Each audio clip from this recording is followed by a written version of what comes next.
Amiral, mesdames et messieurs les officiers, sous-officiers, militaires du rang et personnel civil de la défense, mesdames et messieurs, mes chers camarades.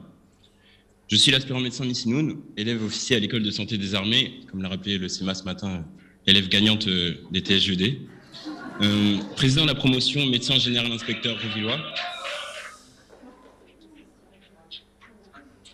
président de la promotion médecin général inspecteur Rouvillois, composé actuellement d'élèves en 5e année de médecine et pharmacie. Et j'ai aujourd'hui pour mission de vous présenter en l'espace de 10 minutes le service de santé des armées. J'ai donc choisi pour cela de vous partager un témoignage qui, bien que fictif, vous permettra, je l'espère, de prendre conscience de la diversité des personnels et des missions de notre service, pourtant tourné vers un seul et unique objectif, le soutien médical des forces armées, vous, en métropole comme sur les théâtres d'opération. Alors d'avance, je vous remercie pour votre attention. 5h20, Ménaka, 315 km à l'est de Gao, au Mali. Nous sommes le 16 février 2022. Le petit footing que j'ai proposé au sergent-chef Garcia tombe à pic. Il va me permettre d'évacuer un peu le stress. Je suis le médecin-capitaine Cédric, médecin militaire engagé au sein du GTDLOG de la force Barkhane. Et aujourd'hui, c'est mon dernier convoi avant de boucler ce qui sera sans doute ma seule mission de la mission Barkhane, pour les raisons que vous connaissez. C'est ma première OPEX. Je suis sorti d'école il y a à peine 4 mois.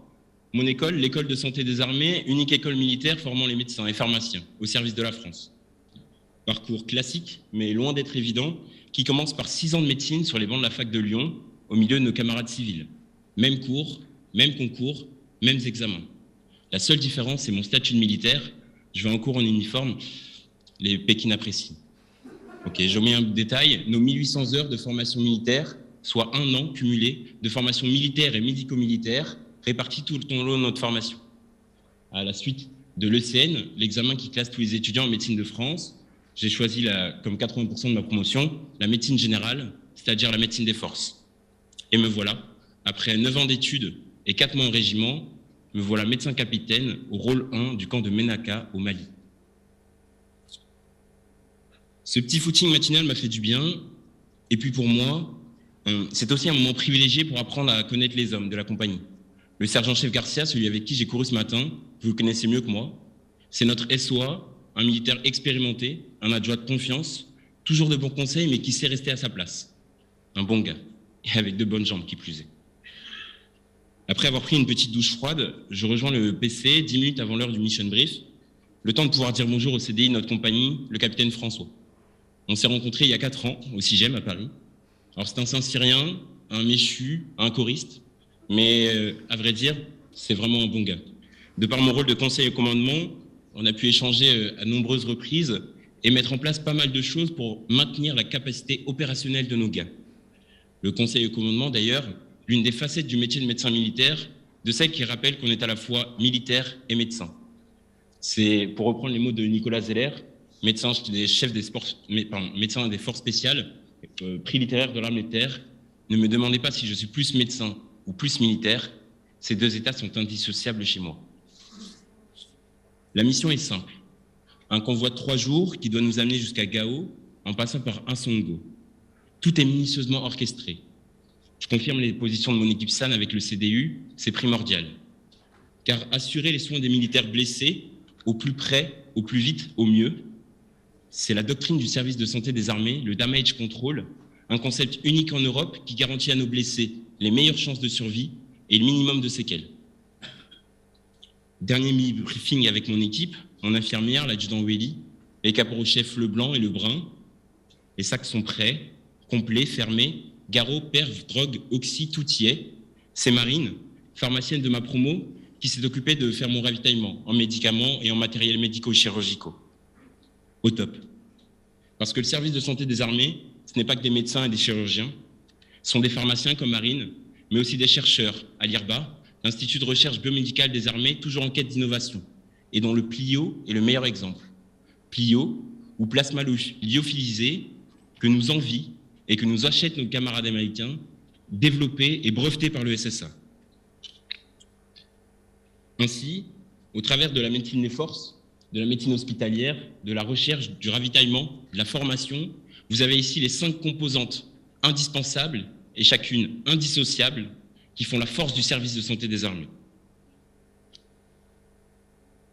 7 heures. Le convoi est parti. 20 véhicules, 96 hommes et femmes, tous confiants dans le fait que, peu importe ce qui leur arrive, ils peuvent compter sur le doc, le sorcier, le toubib. En gros, qu'ils peuvent compter sur moi. Pas de pression. Assis à l'arrière de mon véhicule, j'ai une pensée pour mes camarades de promo. Gauthier, mon fidèle acolyte, médecin chez les commandos marines. Raphaël, mon coturne, médecin sous-marinier. Yacine, notre bidou en formation pour devenir chirurgien viscéral, et tous les autres. Tous, comme nombre d'anciens avant nous, ont fait le choix de mettre leurs savoir-faire médicaux au service des soldats, parfois au péril de leur vie. C'est la devise de notre école, sur mer et au-delà des boum, grand bruit, explosion, IED, je répète, IED, Golfe 2 est tombé sur un IED. Et merde, ce qu'on craignait le plus est arrivé. Sac sur le dos, HK en main, le caporal-chef Leblanc et moi attendons les ordres pour pouvoir sortir du véhicule. L'adjudant Willy et le caporal-chef Lebrun nous rejoindront, s'ils le peuvent, au nid des blessés. L'équipe SAN est toujours séparée, principe de précaution oblige. Ok, feu, on peut sortir. Les blessés ont été évacués de leur véhicule avec un pick and run et déposés en zone safe. À nous de jouer. Safe, marche, Ryan. Ça déroule. J'ai 3 blessés, un alpha avec une jambe à moitié arrachée, 2 Charlie. Le garrot a déjà été posé par un des gars, comme on leur avait rappelé en instruction au camp. Le blessé alpha hurle, il respire. Ça veut dire qu'il est en vie. À nous de tout faire pour qu'il le reste. Ok, caporal-chef, lui tu me checkes l'hémorragie, si besoin, 2e garrot. Adjudant, j'ai pas de pouls radial. Protocole choc hémorragique, on lui fait passer, vous lui posez une voix, on lui fait passer une poche de SSH et on le couvre rapidement. Hey, Garcia, on est avec toi, on s'occupe de toi, ok? Je donne les ordres, on s'active. Je transmets les éléments du 9-9 aux radios, l'hélico devrait arriver dans 1 heure. 60 minutes à gérer 3 blessés, dont 1 grave. C'est très long, mais très court à la fois. Compte rendu de la situation au CDU, puis contact avec le médecin régulateur au PC, le PEC, avec qui je discute rapidement de la conduite à tenir. Les 2 blessés Charlie ont été pris en charge. Par chance, ils n'ont pas de blessures graves. J'en profite pour me concentrer sur le chef Garcia. Je l'ai reconnu au premier coup d'œil. C'est déjà pas évident de soigner un blessé grave, mais croyez-moi, c'est là encore moins quand c'est un camarade. Avec l'adjudant, on fait au mieux pour stabiliser son état, pendant que mes Oxanes s'assurent que le reste du groupe est intact, du moins physiquement. Psychologiquement, on fera point plus tard, et de toute façon, la mission ne s'arrête pas là. On poursuit les soins de Garcia, immobilisation de sa jambe avec une attelle de fortune, pose d'une 2e voie veineuse pour lui faire passer quelques drogues. La morphine fait son effet, on l'a emmitouflé dans une couverture de survie pour prévenir une hypothermie. François m'informe que le caïman arrive. J'entends au fond de sa voix qu'il est sous le choc. Je le rassure comme je peux sur l'état de son SOA et le félicite en 2 mots pour le comportement de sa compagnie. Car oui, malheureusement, c'est bien dans ces moments-là qu'on réalise toute l'importance des exercices SAN. Parce que c'est aussi cela qui conditionne le pronostic. La réactivité de l'ensemble des chaînes et la coordination avec le commandement. C'est un travail d'équipe. Il se sera d'autant plus dans un conflit de haute intensité. Parce qu'aujourd'hui, je n'ai eu qu'un seul blessé grave. Mais demain, qui sait?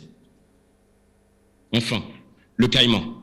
Les gars brancardent Garcia pendant que je tente de faire des trans à la doc de l'hélico. Cette doc, c'est Mimi. On est rentrés en même temps à l'école. Mais vous la connaissez aussi. C'est la jeune médecin capitaine de votre régiment. Celle qui fait moins d'1m60, dont le sac alpha lui tombe jusqu'aux chevilles, mais qui vous soulève en natation et qui s'est intégrée à votre régiment comme un poisson dans l'eau. Et bien cette doc-là, messieurs, elle est médecin aéro, spécialité remarquable de notre service et indispensable pour assurer l'évacuation des blessés tout en tenant compte de toutes les contraintes liées à l'altitude, hypoxie, hypobarie et j'en passe. Mais je n'ai aucune inquiétude, Garcia est entre de bonnes mains. Elle m'explique qu'elle va l'évacuer jusqu'à l'antenne chirurgicale, le rôle 2, où l'attend Alex, chirurgien orthopédiste, un de mes anciens de 3 promotions mon aîné, avec qui j'ai participé à mes premiers TSGED. Garcia sera donc opéré par Alex, puis mis en condition pour une évacuation stratégique en moins de 24 heures à la Chia Percy à Paris, le rôle 4. Rôle 1, rôle 2, rôle 3, rôle 4 constituent chacun l'un des maillons de la chaîne opérationnelle santé. Cette chaîne complète est un gage de l'autonomie stratégique de la France, assurant à nos armées la possibilité d'entrer en premier sur les théâtres d'opération. À la suite de toutes ces opérations, le parcours du combattant du sergent-chef Garcia se poursuivra encore 1 an, en entrant dans un programme de rééducation et de réhabilitation entouré de tous mes camarades du service de santé des armées, qui chacun, au travers de leur spécialité, mettront tout en œuvre pour lui permettre de reprendre une vie la plus normale possible. Car c'est aussi cela notre mission, prendre soin de nos soldats avant, pendant et après, en tout temps, en tout lieu et en toutes circonstances. Sur mer et au-delà des mers, pour la patrie et l'humanité, toujours au service des hommes. Je vous remercie.